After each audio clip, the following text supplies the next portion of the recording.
Total Smith here. Make sure y'all subscribe to my boy Downtown Deuce ASAP. Come on, man. So last season, guys, around this time, if you guys remember, I came up with my all-time Pistons top 10 defenders rankings. If you guys remember, I had Ausar Thompson, as you see, at 8. And a lot of people were saying it was too soon. I got a lot of pushback on that. And he didn't have enough moments. He hasn't played enough years. But I think most now would agree with me that he's already a top 10 Pistons defender ever. Because I think he's approaching already the status of being a top NBA defender ever already. And I think last season kind of solidified that to be the case. So here's my question. After last season, would you currently keep Ausar where he is, drop him, or move him higher on this list? Number 10, we got John Sally. Number 9, we got our dog, friend of the show, Lindsey Hunter. At 8, I had Ausar. I'm going to say I, because Ross didn't chime in on these, so I'm not going to be co-responsible. I had Stu at 7, Rick Mahorn at 6, Bill Laimbeer at 5, Tayshaun Prince at 4, Joey D at 3, Dennis Rodman at 2, and I had, of course, Big Ben Wallace at 1. Fear the throw. You guys can debate with your mama about 1 or 2. I'm not mad at that conversation. But these are my rankings from last year. I actually had to update this because I'm looking at this list now. Like maybe a couple guys should probably move up. But boss, after last season, where would you place Ausar Thompson on this list? Would you move him up, down, leave him where he is? In chat, y'all chime in too. Let us know. After last season. Because this was before last season started. Right, because I was kind of thinking of it, what I think it's going to end up after this season. Exactly. But after just based on today. Yep. Right. After last season, I'm cool with how it is. And first of all, I do want to say, I told Deuce when he sent me this, it's like, there's some franchises that they don't even have a top 10. Like, right.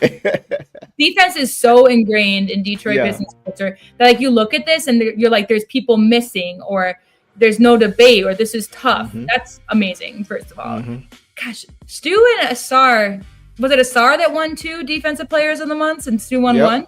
Yep. We had this conversation earlier in the night. Yeah. Defense is different. I love Stu. I will not. There's not disrespect, but Ausar, I would move to 7, and then put Stu at 8, and that's where I would leave it right now. And that's how I think it's gonna feel after the end of this season. Yeah, like I said, this season I'm cool with keeping it as it is, but I would also consider switching those 2. But I think after this season, those 2 are switched. Yeah, I would move Ausar up for sure. But I wouldn't move him ahead of Stu. I would just move Ausar and Stu ahead of Rick Mahorn. And I love Rick Mahorn. Yeah. But I feel like, especially after what we saw Stu do last year again, I know the playoffs different story, but for a lot of guys, it was a different story. But some of the stuff we saw Stu doing last year was even crazier than what we saw him doing the year before when I put him 7. Like, he had an even better defensive year last year. Yeah. So I would move him and Ausar up to 6 and 7, and I think by the end of the season, because I know I'm not sure how many of you guys were around for these guys, and Rick Mahorn was a really good defender, man. He wasn't the most athletic. He was a lot like Stu, just very smart, very crafty, very tough. Bill Laimbeer, same thing, exact same thing. Not athletic. You probably couldn't slide tissue under his feet if he jumped, but he was just a smart defender. He was tough. Tayshaun Prince, one of the best perimeter defenders ever. Like, no conversation. Jody, same thing. Like, it's going to be a while, I think, until I can put Ausar that high, like top 4. Because Tayshaun Prince, to think what he did against Kobe in the finals, man, defensively, and what he's done against so many guys defensively at 6'9". He has ruined Reggie Miller's dream. Ruined Reggie Miller's dream multiple years in a row. Exactly. The block, just a microcosm of who he was. That was the LeBron block before the LeBron block, right? And it was just him. It was no J.R. Smith for Tayshaun to kind of get in the guy's way for him to come over top. It was Tayshaun against Reggie, period. When I ever go on a first date, the first thing I ask is, do you know who Tayshaun Prince is? If they say no, I'm like, okay, so we can't talk ball. But anyway.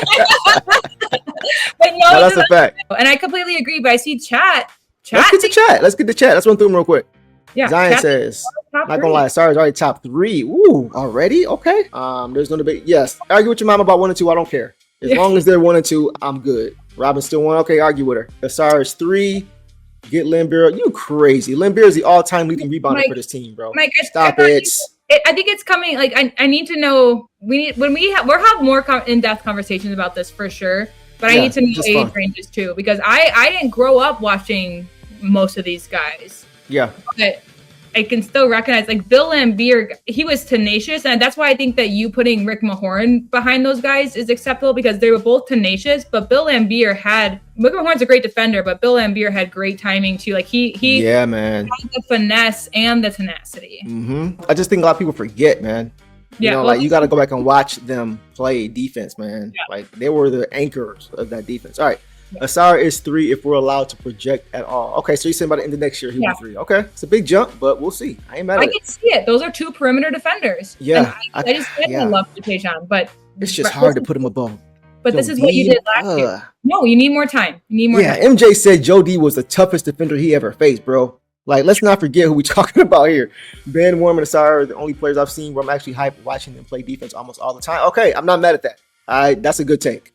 Probably because of the electricity they bring along with the fundamentals. I'm not mad at that. Stewart over Laimbeer. Okay, I ain't mad at that. Keep in mind, guys, this is last year's list, so I would probably make some updates too. He did not just make this. This was more of like, and again, I give you respect for putting Ausar in there, because, like you said, a lot of people. Man. Y'all probably some of the same people who was getting on me last year saying he shouldn't be here yet. Now y'all saying he's too high. Now he's not high enough. He's top 3. Come on, man. For top 10. I'm not sure how Stu would feel about being placed. Yeah, he was one of the guys he talked to often about just how to play defense, the city's culture. Like, him and Mahorn had a good relationship. Probably still do. List is good. If Ausar makes a jump, then move him ahead of Stu. Okay, not mad at that, because he's still a Piston. Even though Stu was here 6 years. Ausar just had one of the best seasons ever. Stats and metrics put him on par with peak Kawhi. I don't think people realize that. Listen, it's just going to take, like, I'm looking at the guys too who are ahead of him. I'm like, these guys won chips. Right? So that has to factor for something as well. Move him ahead of Stu. Okay. Go for a few more. Prince over Ausar is a joke. Tell me why. They're basically the same. Prince also. Yeah, just tell me why. The Reggie block was insane. I could see Ausar low-key making that same block, though. I can't even lie. I can see it. I can see Ausar doing the same thing, bro. I got to be real. It's hard. It's hard because different types, like Ben and Tayshaun, completely different types of defenders. Ben and Stu, more similar. Ausar and Tayshaun, way more similar. You know, Mahorn and Bill Laimbeer, similar. Right. Lindsey Hunter and Joe D, similar. Like, but different from Ben. You know, it's hard. I was thinking about some of the things that I find the most exciting in the NBA. Chase down blocks is one of them. Pulling the chair on someone. I love. Oh yeah, that was Mahorn all day long. Yeah, he invented that. 80% of defense. Defense is a little more subjective too. Like, I think Wu is a great defender. Absolutely, we didn't talk about him. Hakeem thinks that Wu doesn't do anything for this team. So, but Ben and Stu had a way of blocking that would hype up the crowd and change momentum. But then Ausar, Tayshaun's takedown blocks. Insanity. His perimeter defense, man. He was just he had a 7-foot wingspan, like 6'8", 9". Like, he was just able to cover so much ground, and he can move his feet. For like, he could kind of compare him to a Jaden McDaniels in the sense of today, as far as just being, because I think McDaniels is 6'10", right? But he moves his feet. You see him guarding a lot of small guards. Like, he gave Jamal Murray trouble just because he's so long and he can move his feet. Yeah, so like, things like that are important. Replace Stu with Sheed. I don't, but I could. Nah, I don't think by the time he got here. Nah, maybe if you want to include Portland. Fair. He was prime athletically. Yeah, but I wouldn't say he guys issues, and he stayed in front of them. Again, it's subjective. Like, you could say that nobody wanted to post up Rasheed Wallace. Yeah. So presence alone, and it's also a little bit tough because it is only defense. But like, Tayshaun could do more, so it's like, you know, because sometimes when it's only defense, it's tough. It's subjective. It's good. It's a good one. It's a good one. It's a good conversation, man. As far as elevation is insane. Yeah, like his athleticism is above anybody on this list. Somebody mentioned it earlier. And that includes Dennis Rodman, which is crazy. Someone mentioned it earlier. Hallie just talked about how he loves watching. Thompson twins. He said he loves playing against them, which also, but like, Hallie, you were gone last year, and so you played Ausar Thompson for half a season, basically. If he with him, you don't need to see a lot. Like, you can just look, you can just see how much of a game breaker he can be. He was on the bench. He's still watching these guys, but he talked about particularly playing them and how he dreads it too. LeBron, beginning of last year, said that they're superhuman.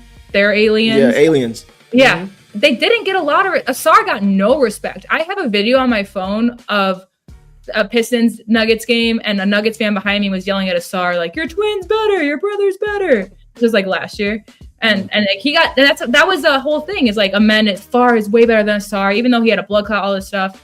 But now Ausar is ahead of him, and they don't want to. They definitely want to battle each other. Of course, they love that friendly competition in a healthy way.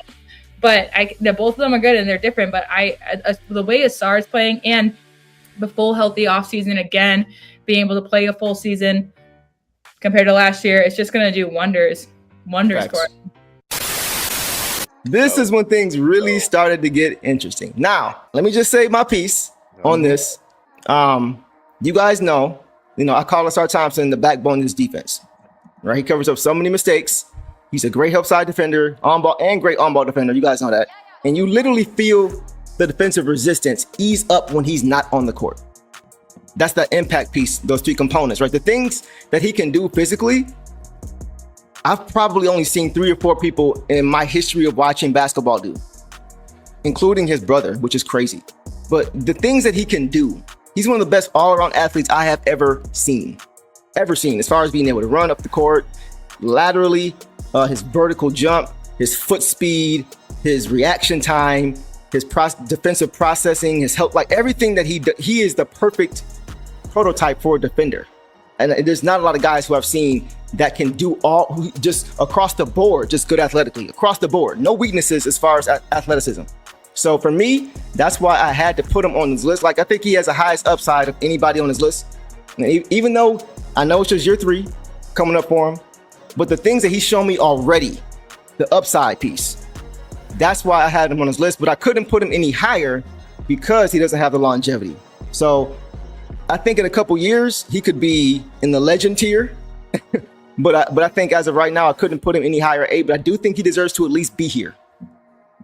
Thoughts on that? I know. Go ahead, push back. Let me hear it. Come on. I already know it's coming. Eric, go ahead, because I'm going to be like Stephen A. You better go ahead. You want me to go? You go first. I can't get with it, man. I really like Ausar. I just feel like there's a lot of gas on him right now that he has not proven. Like, just a lot. I'm sorry. I know I'm high on his upside as well. I definitely love his athleticism. I love the versatility he brings offensively and defensively. We all see the potential. I just feel like it's way more potential than production right now. It is not to say that he's not producing, because he for sure is. But if we were to look at these lists of guys right now, and you're just like going around, like looking at numbers, the numbers are there, like they kind of weigh out in some areas. But a lot of these guys we also remember from moments as well. Talk about Lindsey Hunter picking up 94 feet.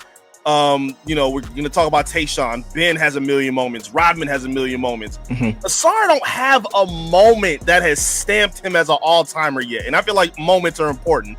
Like, I don't see it yet. To me, the moment that kind of is standing out for him, and it's maybe fair or not fair, but the biggest moment, if you were to ask about him right now, to me, would be when he got crossed up by Jalen Brunson and got iced for that game winner. See, that's true. I'm being honest, bro. That's true, but what did he do the last 3 minutes before that? He literally has shut JB down before that. So it's like, guys like that are going to score. For sure. You know what I'm saying? It just happened to be the very last play of the game. Like, he was on an island all of these possessions defending this dude. Right. Like, causing 24-second violations in the heat of the moment at the end of the game. So it's like, that may have been the biggest moment, but it's kind of like the last shot. Like, I don't think you're gonna say certain guys are the best player because they had the most buzzer beaters.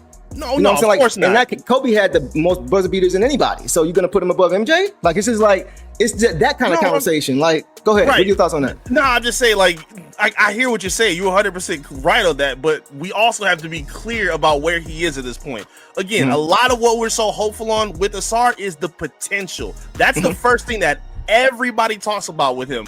But we also have to talk about what he's been doing as well. He has foul trouble issues. He guards with his hands way too much. And he doesn't have to. He has a great wingspan. He's quick. He's fast. He's a blur. He can cover all points of the floor. But he has areas where he's not a perfect defender yet. I feel like people are just so high on the potential that they already think that he's all time in a lot of different areas. And he's just not. He has not proven that yet at all. Like, again, He may get there, but we have not seen that at this moment yet. He ain't made no All-NBA defensive teams. He hasn't played a full season. He doesn't have a signature moment where you can say, oh yeah, that stamps who he is as a defender. Like, we just haven't seen enough to really stamp him as that. Like, people think his brother is in a different stratosphere than him for a reason. He just has to show a little bit more. Well, I mean, we got to consider his brother wasn't out for 8 months either.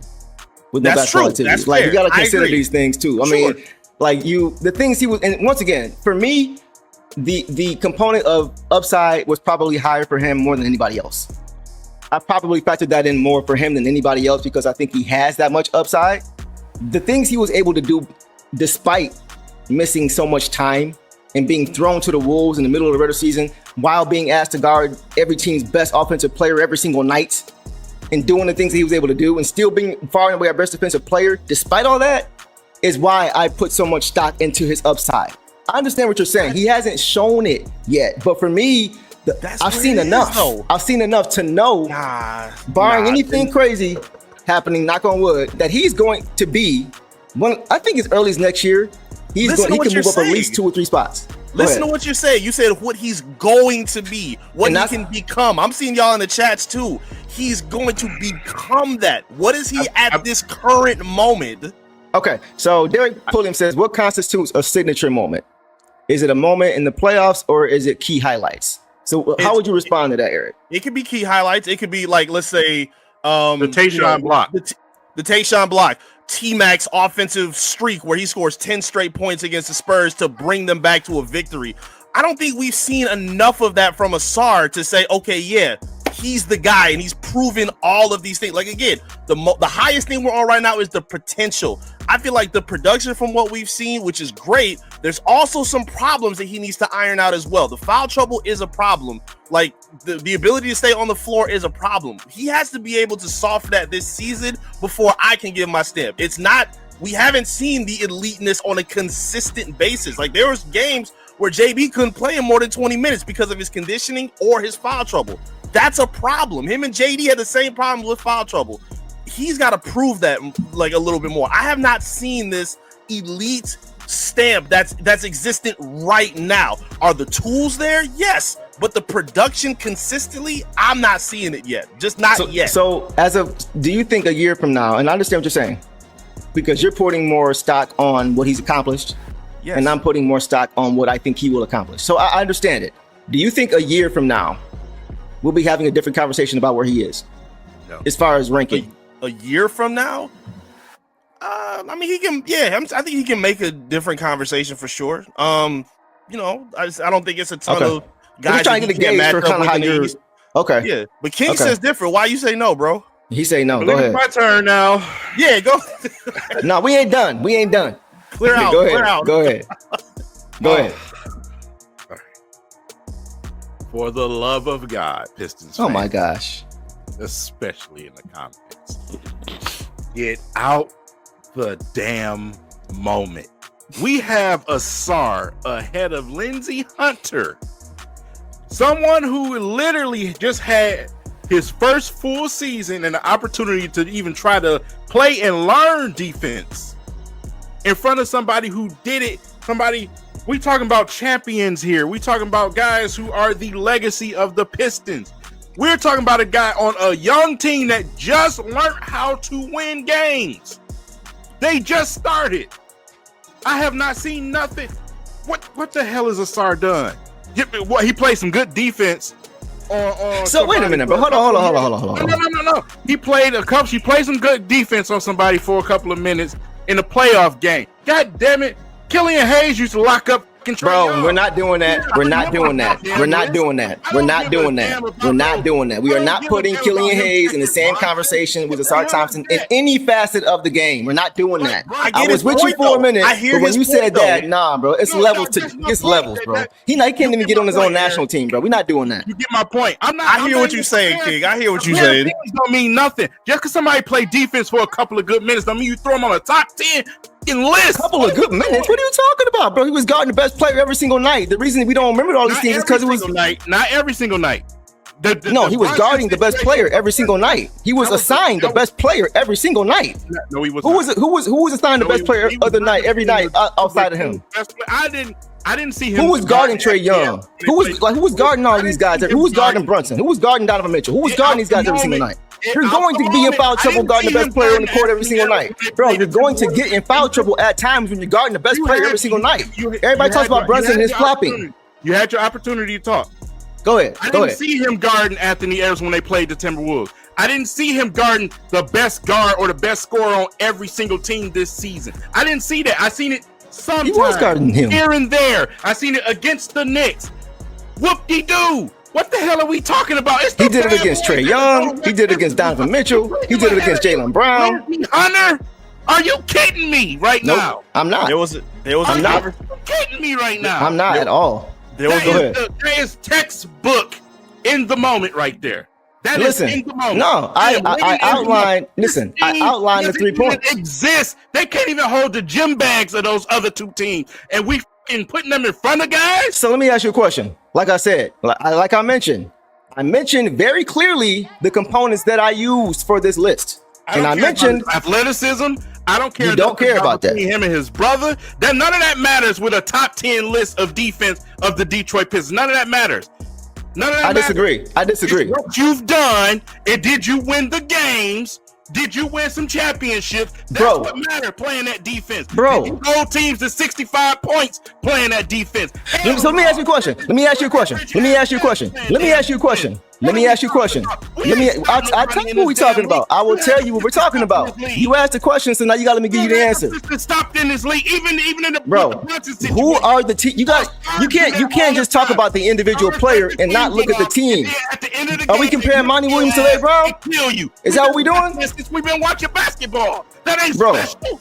Bro, you're literally okay. Put Ausar Thompson on all 4 Pistons. What happens then?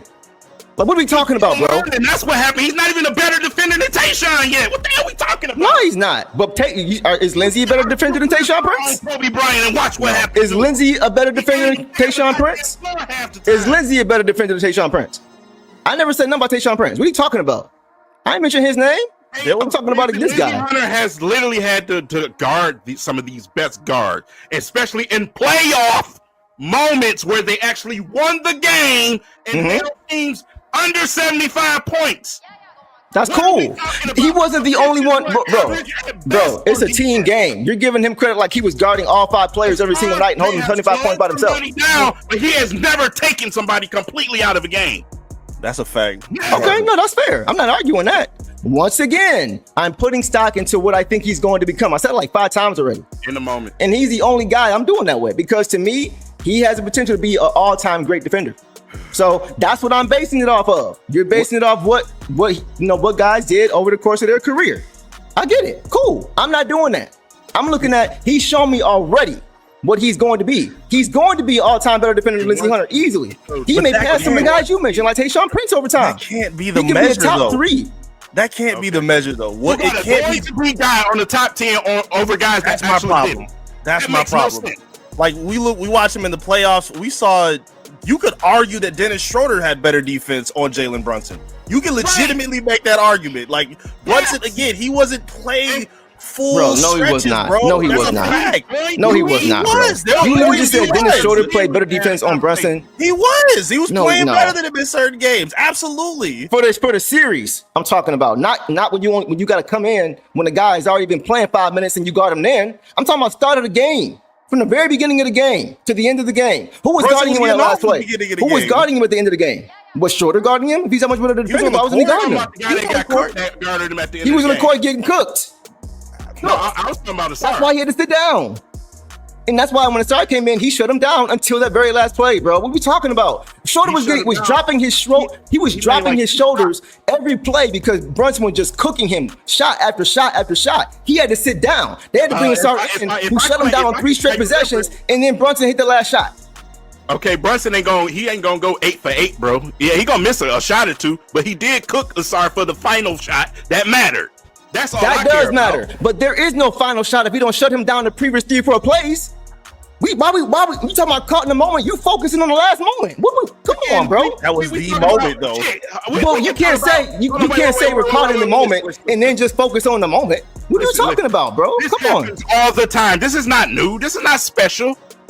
You see star players do that all the time. They absent for the whole game, and then at the end of the game, they bust your ass. We seen Cat do it to us. That's not special. Welcome to the dog pound. Yeah. I'm scared of these damn Pistons. I'm very concerned. Screaming, cheer it. Yeah, I cry loud, cause I see the guy now. We off the leash and we not coming in peace. This is Detroit when we step on the court. Be afraid when you see the motorcade, watch it low. When you see us soaring, dealing direct. Pick your boys, they know I'm gonna war when Dana's a song. Be afraid.